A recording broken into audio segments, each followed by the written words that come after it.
Hello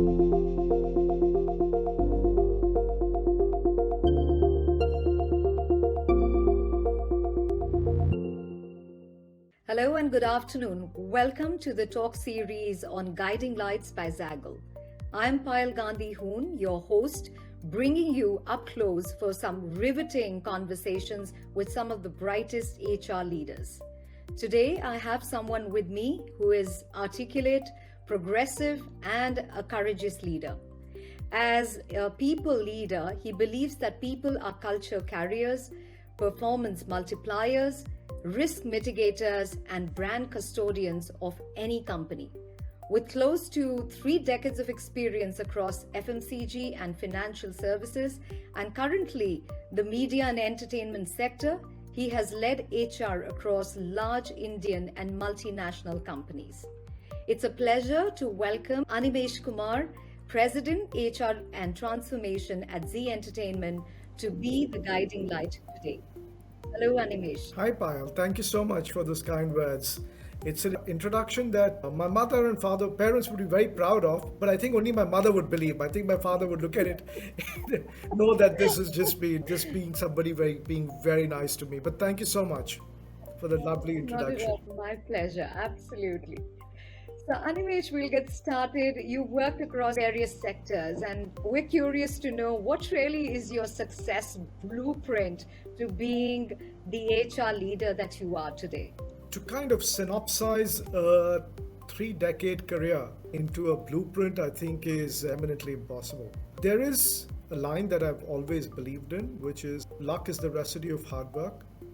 And if there was any one attribute that I would pick on, which is being constant across different kinds of roles, different organizations, different situations, has been just a lot of work, a lot of hard work that has gone into being successful and undoubtedly, I think, being lucky.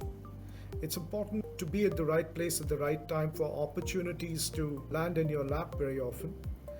And that has happened in abundant measure with me in terms of just being in a situation which then gave you the opportunity to work in that space.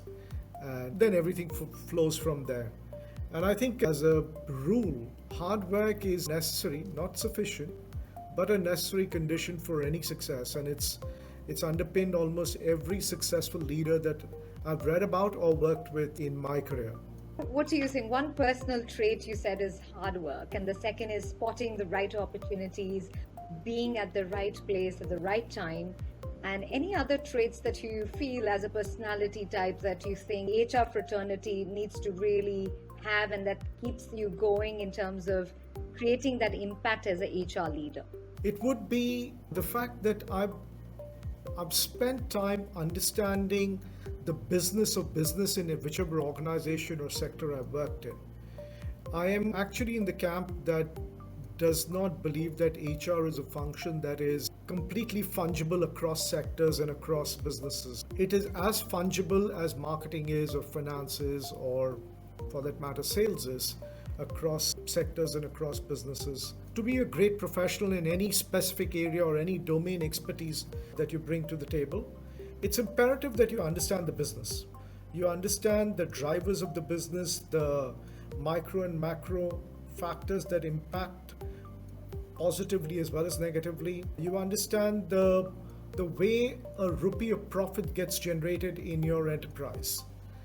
It's only when you understand that with a fairly deep level of sophistication that you will be in a position to create a people framework, advise senior leaders, and more broadly construct an organizational culture and an organizational capability deck that speaks to driving the business outcomes that are required. At the end of the day, everything that we do and everything that we are driving and orchestrating within companies must add up in a direct or an indirect manner to key outcomes that we've laid out as the top of the organization. And having that understanding and that knowledge helps you very, very hugely in drawing the linkage between what you're proposing as interventions or people related agenda that you're trying to orchestrate and drive within any company, to your senior business leaders at every level in the ecosystem, thereby building a consensus, a coalition of the willing that will help drive and create organizations that become magnets of talent, that build great cultures, and thereby deliver business outcomes. Understanding the business of business, something that's a prerequisite for all HR people in HR and the HR fraternity. If we start focusing on it, like I was reading somewhere, business partners particularly, and business will start taking us more seriously, and maybe like you said, you will have a better visibility of how the business works, and that can help you influence different stakeholders.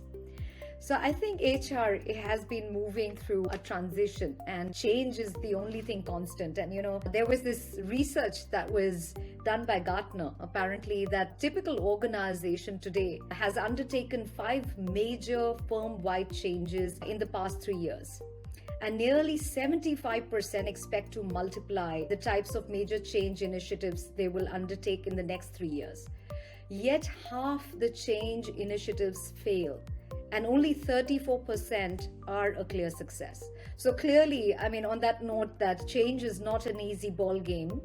And what is interesting about you, Animesh, is that you've been at the helm of transitions for most organizations. What might be interesting for the audience to know is, what are the kind of challenges that you have faced from a HR lens or a business lens in terms of transitions, managing change, and how did you really ace it? The pandemic accelerated a trend which was of increasing content consumption, moving to digital platforms. While we were managing all of the challenges, there were 2 buckets of challenges that we had to confront. And I think the first was very simply orchestrating your crisis management, employee care, and ensuring business continuity.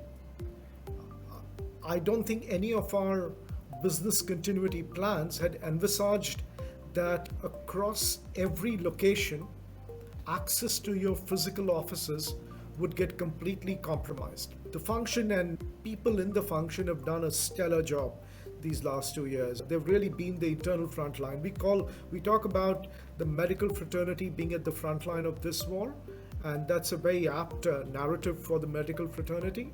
I think the internal frontline is the apt narrative for the HR fraternity. Anything else that you'd like to also add on in terms of managing transitions? One is, like I hear from you, was an external crisis that came up, and of course the organizations ended up responding to it intrinsically, internally, driving the change and responding to change. It became the need of the hour. There was no other way but to change and manage it. But going back to your career, for instance, is there anything that you'd like to share in terms of how you manage any transitions, and what really was the impact of it? At IDFC, we ran 2 large change events. The first one was from 2009 till about 2011, which was to bring together an incredibly federated organization, which was a loose coalition of companies working on the entire spectrum of driving infrastructure financing, whether it was investment banking, private equity, term lending, financing, NBFCs, etc., into a much more tightly integrated ecosystem that was able to then bring an entire suite of products into every client conversation that we were doing around infrastructure financing. And if you go back about a decade, post the global financial crisis that happened, 2009, 10, 11, 12 were some of the heydays of infrastructure build out in the country. The Golden Quadrilateral, port development, the privatization of airports, all of those happened in that period of 4-5 years. And it got bookended at the other end by the 2G fiasco that we had in the country, with the whole auction of 2Gs getting cancelled, and then subsequent to that there was a coal issue, etc. The reason for that was very simple, that by bringing together a very federal company or a federal architecture into a more tightly regulated central ecosystem, and we titled that entire initiative One Firm, it would have helped create a better monetization capability for the firm, because there was a lot more cross-sell and a better product suite that was going to every client.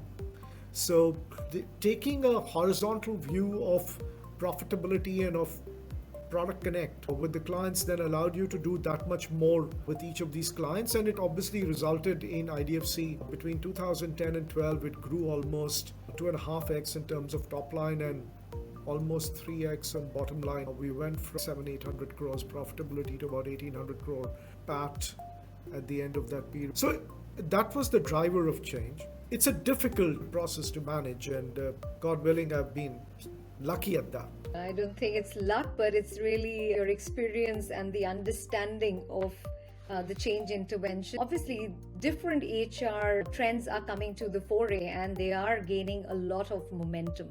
So I'd like to know from you your views on HR taking the center stage in business. I would just use a different term, Payal, and that is people taking the center stage in business. People stand at the center of competitive advantage and any kind of differentiation that one corporation can create vis-a-vis the other.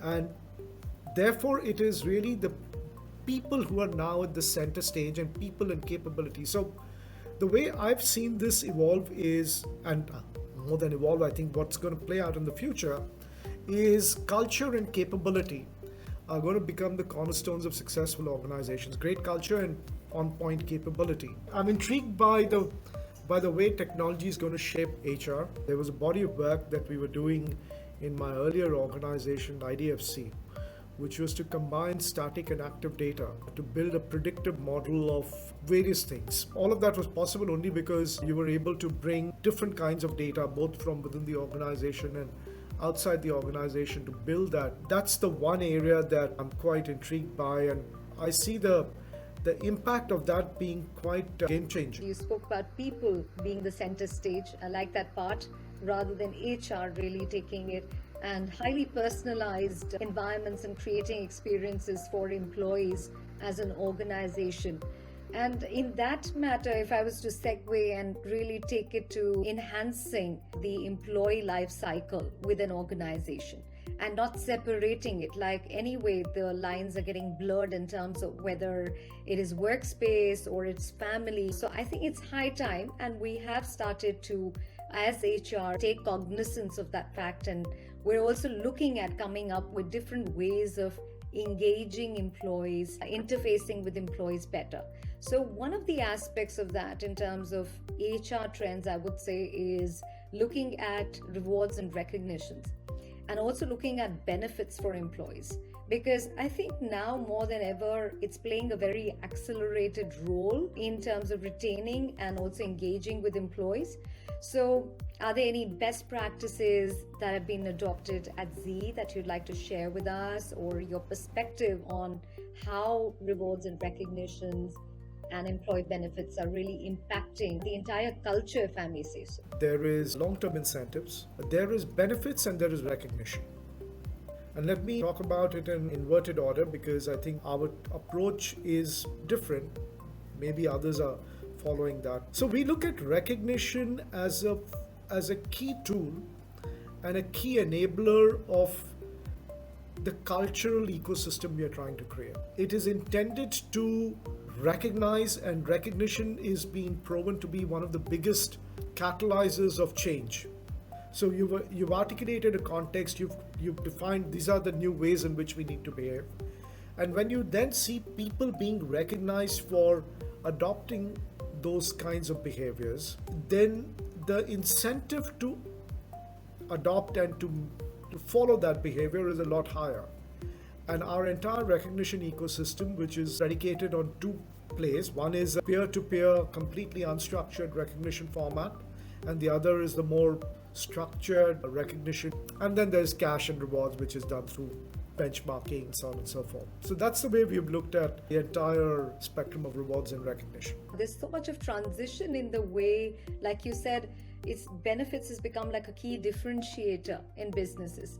And I can recall out of my own experience, somebody whom I know of actually got relocated to Europe. And the organization, it was a travel aggregator, came up with this initiative of also looking up for a job for the spouse or the partner, to ensure that it's a smooth transition, and also to look for schools for kids if that was required, or higher education. So, in that sense, I would say employees are far more vested because it is being thought of and it is a personalized experience. So, to be able to give those customized and personalized benefits, what work is benefit, the organizations need to invest more, prioritize, and work through it because that's really a key game changer in retaining and engaging employees as well. My question is your advice as a guiding light for everybody of must do for HR professionals. Oh, that's easy. We spent time on this. Understand your business. Spend time getting into the nuances and the nitty gritty of the businesses that you're advising from a people perspective.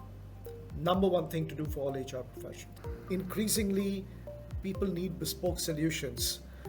So your response should be anchored in the values of the organization, but you will need to find creative ways and not just keep throwing the rule book and policy manual to everyone. Makes you really unpopular also.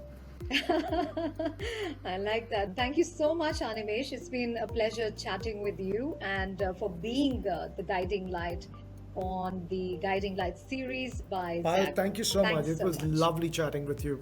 I haven't had so much fun in such conversations for the longest time, man. Thank you so much for making it so exciting and so much fun, honestly. So thanks a ton.